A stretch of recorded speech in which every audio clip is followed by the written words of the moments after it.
Halo, kita ketemu lagi di pemrograman 1 dengan C++ dengan materi array dan struct pada bagian kedua yaitu membahas struct atau struktur ya. Nah, kita langsung saja masuk ke membahas tentang struktur atau struct. Kembali ke cerita 5 sekawan ya. Ada Budi, Iwan, Ridwan, Amir, dan Badu.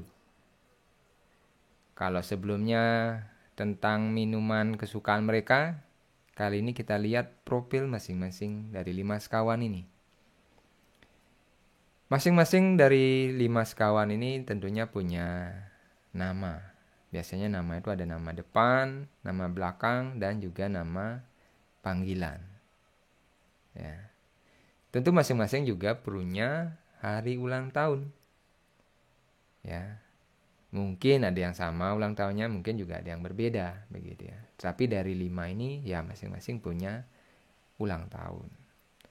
Lalu masing-masing di antara mereka juga kemungkinan punya hobi. Yang bisa jadi juga ada yang sama, tapi juga mungkin ada yang berbeda. Kita sudah membahas bagaimana menyimpan minuman kesukaan mereka dengan menggunakan array ini, ya. Sekarang kalau kita punya data yang lain, yaitu ada data nama, nama depan, nama belakang, nama panggilan, juga ulang tahun mereka, dan hobi mereka.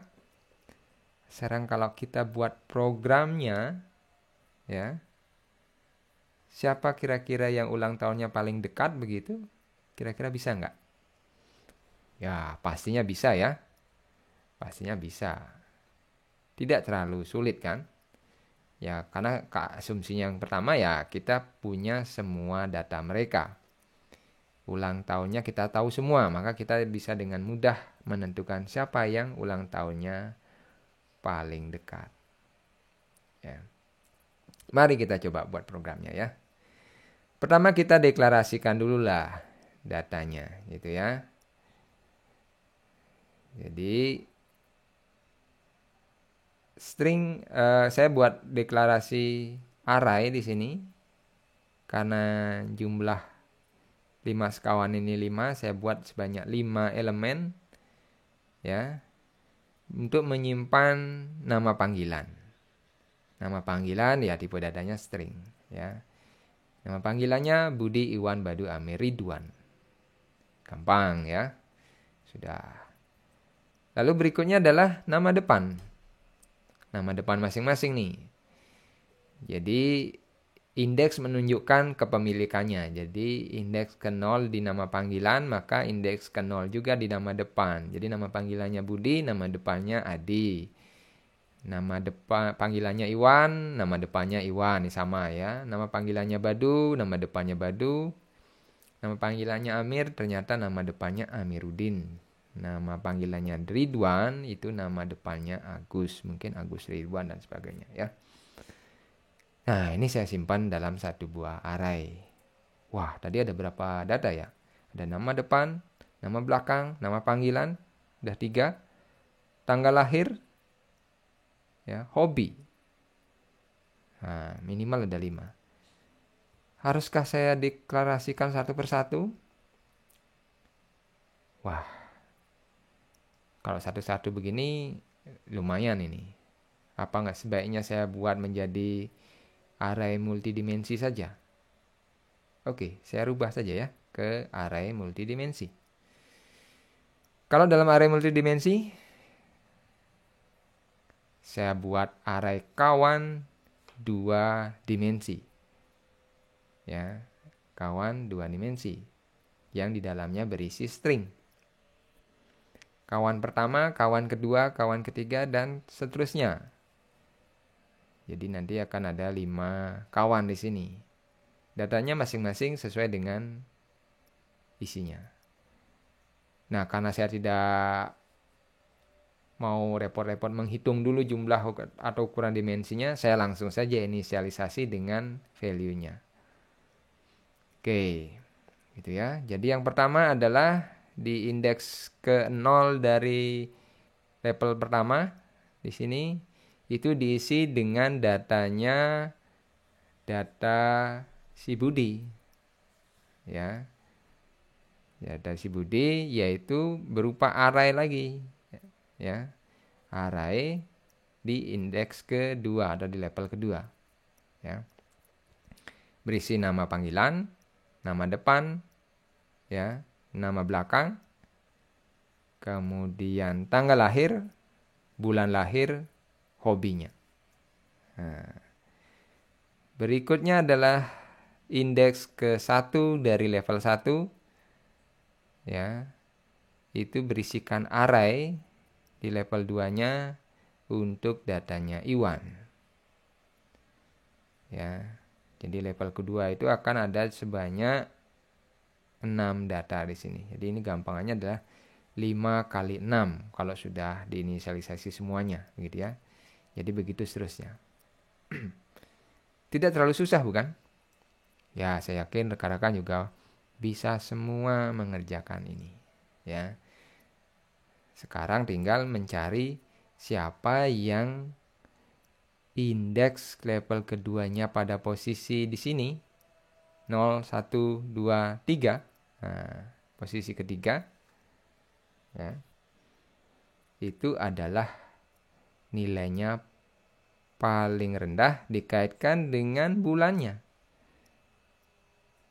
Jadi pertama bulan dulu berarti ya. Jadi indeks ke-4 kita cari yang paling muda. Ya, lalu kita lihat tanggalnya. Jadi kalau bulannya sama, kita lihat tanggalnya. Ya. Tetapi kalau hanya satu yang bulannya paling muda, maka besar kemungkinan adalah dia yang menempati.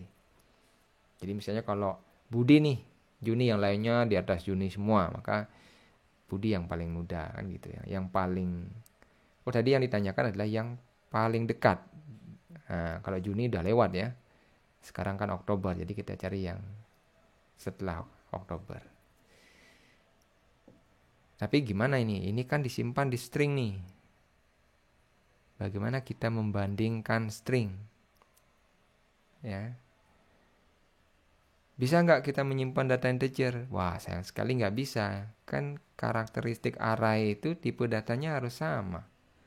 Jadi kalau di sini tipe datanya string, ya semuanya string. Kalau integer, ya kita nggak bisa menyimpan nama dong. Ya, nama nggak bisa kita simpan dalam bentuk integer. So, sepertinya array tidak bisa kita gunakan di sini. Ya, walaupun bisa tetapi agak merepotkan begitu ya. Merepotkan kita melakukan operasional pada tipe data yang berbeda.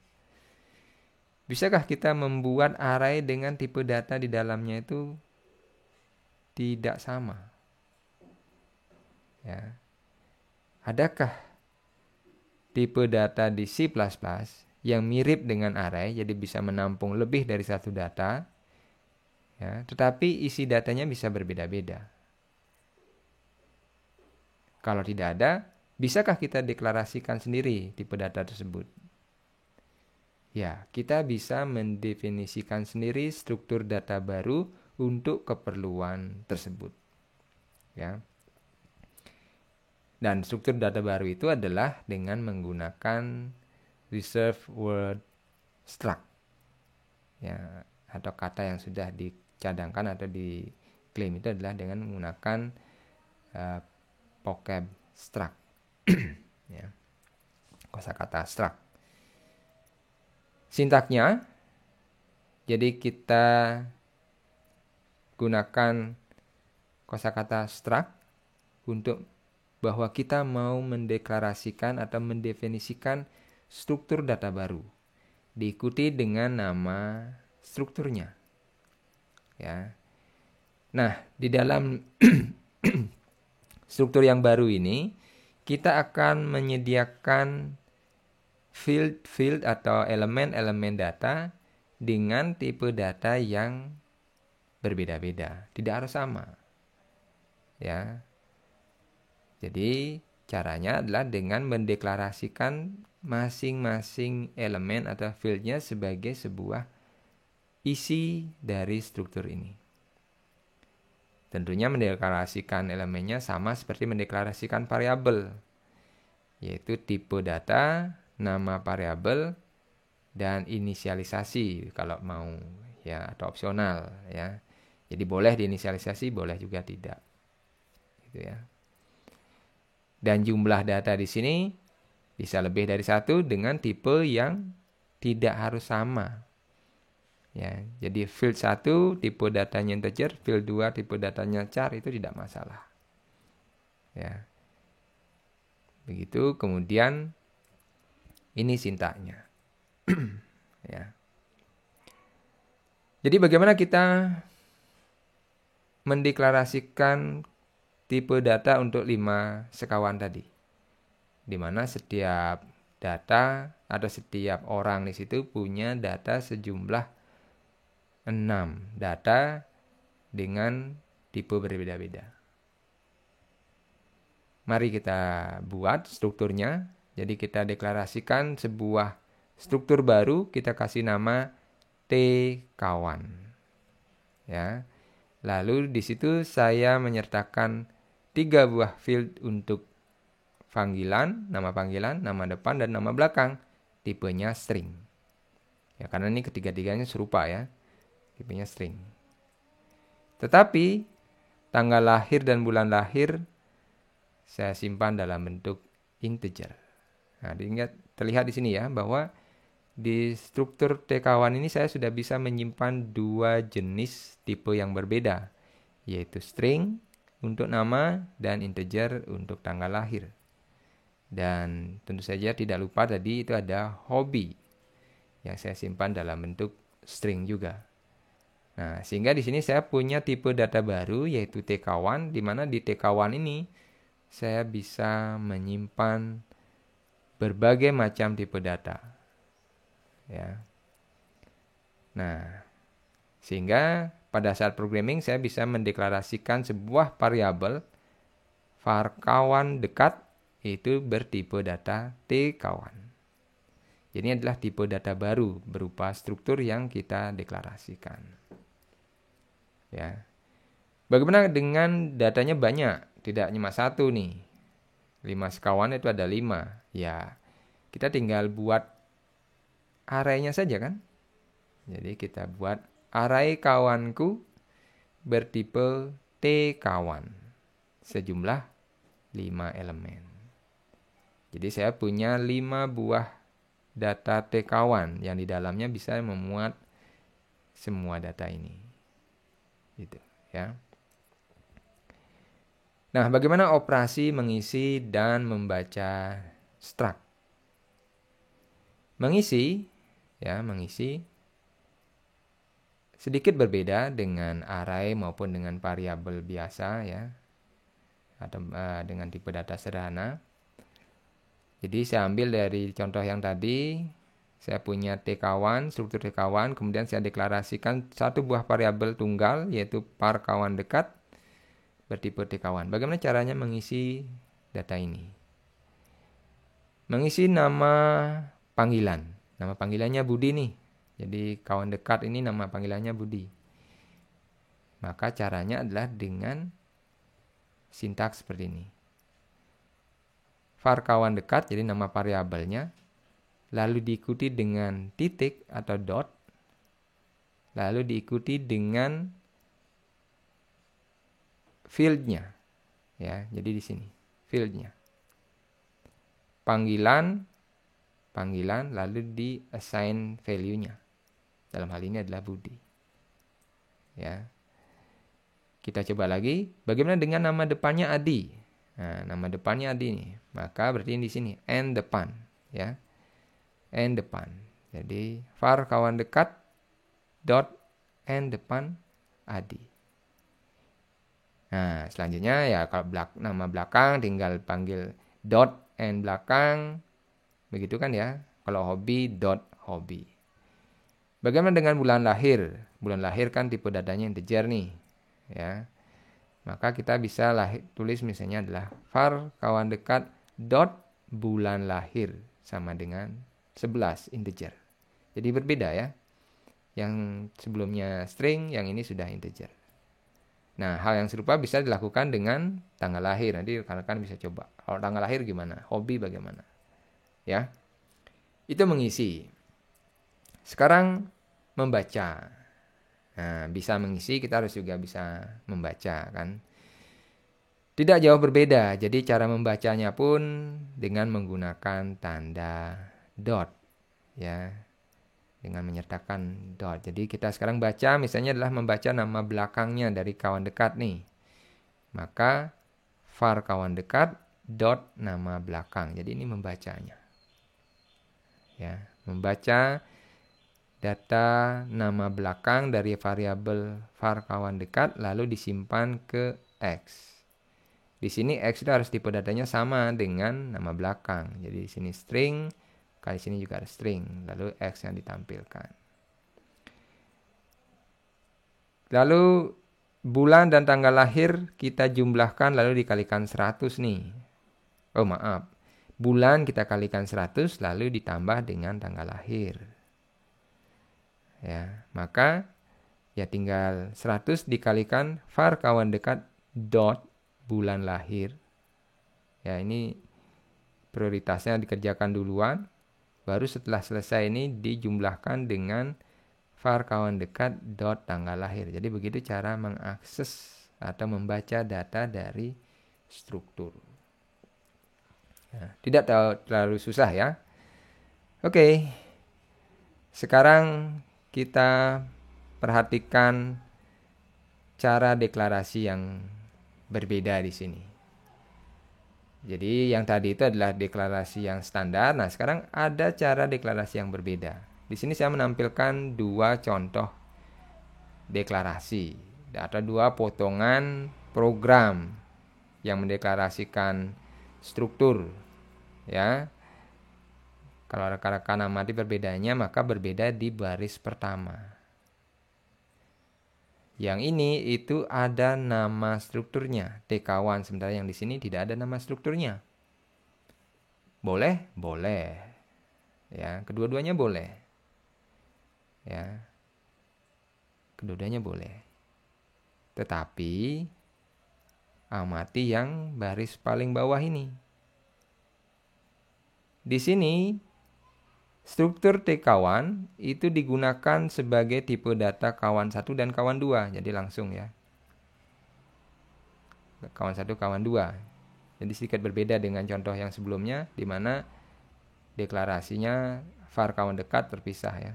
Jadi sini langsung. Selesai deklarasi struktur langsung digunakan sebagai tipe data kawan 1 dan kawan 2. Begitu juga dengan yang di sini. Tetapi yang di sini itu punya nama struktur yaitu TK1, sementara di sini tidak. Sehingga di sini kita legal melakukan operasi ini, mendeklarasikan sebuah variabel baru yaitu kawan 3 yang tipenya TK1. Sementara di sini ini ilegal. Kenapa? Karena tidak ada tipe TK1. Di sini tidak bernama dia. Karena dia tidak bernama, kita kesulitan kalau ingin mendeklarasikan sebuah variabel bertipe seperti ini di kemudian waktu. Kita hanya bisa mendeklarasikan variabel dengan cara seperti ini langsung setelah selesai mendeklarasikan struktur. Ya. Jadi kalau rekan-rekan ingin mudah menggunakan struktur, maka berikan dia nama. Tapi kalau yakin hanya cukup sekali digunakan untuk mendeklarasikan variabel, maka boleh tidak menggunakan nama. Ya. Tapi kalau seperti ini, kita akan kesulitan kalau ingin mendeklarasikan lainnya lagi di kemudian waktu. Begitu ya, di baris-baris berikutnya. Ya.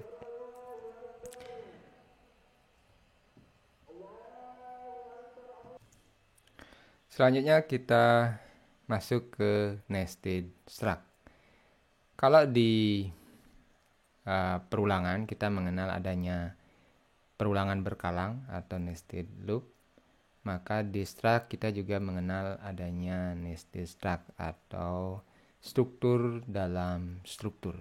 Ya. Apa itu nested struct? Nested struct itu ada dua jenis, yaitu yang pertama adalah struktur baru dalam struktur.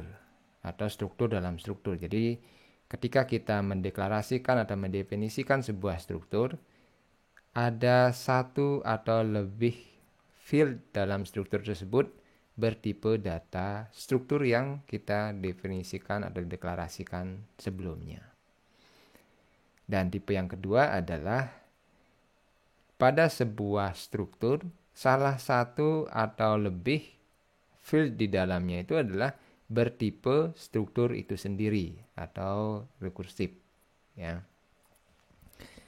Seperti apa yang dimaksud dengan yang tipe yang pertama, tipe A, ya. Saya contohkan di sini adalah saya punya struktur T nama dan struktur tanggal lahir, T tanggal lahir. Jadi kedua ini adalah struktur baru.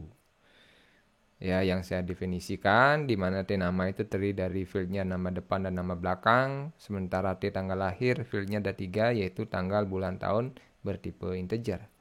Nah, dari dua struktur ini saya membuat sebuah struktur baru yaitu TMHS di mana salah satu di antara fieldnya ini bertipe data struktur yang saya definisikan. Dalam hal ini adalah nama, tipenya adalah T nama. Jadi meling sini. Dan tanggal lahir tipenya adalah tanggal lahir. Ya. Sehingga ini disebut dengan nested struct atau ada struktur di dalam struktur. Ada struktur T nama di dalam struktur T mahasiswa. Ada struktur T tanggal lahir di dalam struktur T mahasiswa. Cara mengoperasikannya, membaca menulis apakah sama dengan struktur biasa? Berbeda. Ya, sedikit berbeda, yaitu dengan menggunakan jenjang strukturnya. Tetapi masih sama, yaitu dengan menggunakan akses dot ya. Cuma di sini kita berjenjang. Jadi mahasiswa X di sini variabel MHSX bertipe data T mahasiswa pada field nama ya. Ketika kita mau mengisi, kita nggak bisa langsung mengakses ke nama saja, tapi kita harus spesifik menyebutkan bagian mananya. Jadi mencari sampai ketemu tipe data sederhananya. Dalam hal ini string ya. Jadi MHSX dot nama depan atau n depan di sini. Jadi mengalih ke sini. Di-assign dengan value adi. Begitu juga kalau kita ingin mengassign ke nama belakang ya, maka MHSX ke nama lalu ke nama belakang yaitu dengan pemisah dot. Ya, jadi berjenjang ya. Begitu. Demikian juga dengan tanggal lahir. Di sini misalnya tanggal lahir yang mau dientrikan adalah 18 Juli 2002. Jadi yang pertama kita assign tanggalnya dulu 18 yaitu ke MHSX dot tanggal lahir dot tanggal ke sini. Lalu berikutnya adalah bulan dan terakhir adalah tahunnya atau TH-nya. Jadi begitu caranya untuk nested struct yang pertama. Nested struct yang tipe kedua ya adalah tipe yang menggunakan tipe data pointer ya, merupakan nested struct yang mereferensi ke dirinya sendiri atau rekursif. Ya. Seperti apa? Nah, ini contohnya. Jadi di sini ada struktur baru yang saya definisikan yaitu struktur baru kereta di mana salah satu fieldnya yaitu next di sini tipe datanya struktur kereta juga. Jadi melink ke dirinya sendiri. Ya. Jadi tipe datanya ya dirinya sendiri. Jadi tipe data dari next ini adalah kereta. Jadi di dalam kereta ada kolom atau ada isian atau ada variabel yang tipe datanya kereta lagi begitu. Ya, sehingga mengakibatkan referensi berulang ke dirinya sendiri atau dikenal dengan istilah rekursif. Ya. Tapi ingat di sini khusus untuk tipe struct yang ini, tipe B ini harus menggunakan pointer. Ini simbol pointer ya, simbol tipe data pointer yaitu asterisk. Seperti apa tipe data pointer itu nanti dibahas di pertemuan berikutnya. Jadi sementara ini hanya sekilas untuk mengetahui bahwa struktur itu bisa mereferensi ke dirinya sendiri. Cara penggunaannya sedikit berbeda, ya. Nested struct yang pertama dengan nested yang kedua ini. Kalau yang pertama masih menggunakan dot berjenjang, kalau yang kedua ini karena dia menggunakan pointer, jadi apapun kalau menggunakan pointer itu cara referensinya berbeda. Nanti dibahas lebih detail di pembahasan tentang pointer ya. Yaitu menggunakan reference di sini ya, menggunakan tanda operator reference yaitu dash lalu dengan diikuti dengan tanda panah ini ya. Jadi rangkaian reference nomor gerbong. Jadi rangkaian pointer ke nomor gerbong. Gitu ya. Rangkaian kalau yang struktur yang biasa itu menggunakan dot. Nah, di sini menggunakan operator reference. Sehingga untuk yang mereference ke dirinya sendiri itu akan ada double reference. Rangkaian ke next. Next itu tipenya kereta, berarti di dalamnya ada ini lagi. Ada nomor gerbong, ada kelas. Ya, dan ada next lagi yang mereference ke dirinya lagi. Yaitu ada nomor gerbong, ada kelas, ada next lagi, begitu seterusnya. Ya. Jadi nggak pernah habis nih. Bisa reference terus berantai. Ya, tipe data yang seperti itu dikenal juga dengan tipe data linked list. Nanti dibahas lebih detail di pembahasan tentang tipe data linked list. Sebagai penutup, bagaimana dengan program tadi? Permasalahan kita yang pertama, apakah bisa kira-kira dibuat? Ya, jadi siapa yang ulang tahunnya terdekat? Dan hobinya apa? Saya yakin rekan-rekan sudah bisa membuatnya. Oke, selamat berlatih untuk menemukan programnya seperti apa. Dan mudah-mudahan bermanfaat. Terima kasih. Sampai ketemu di edisi selanjutnya.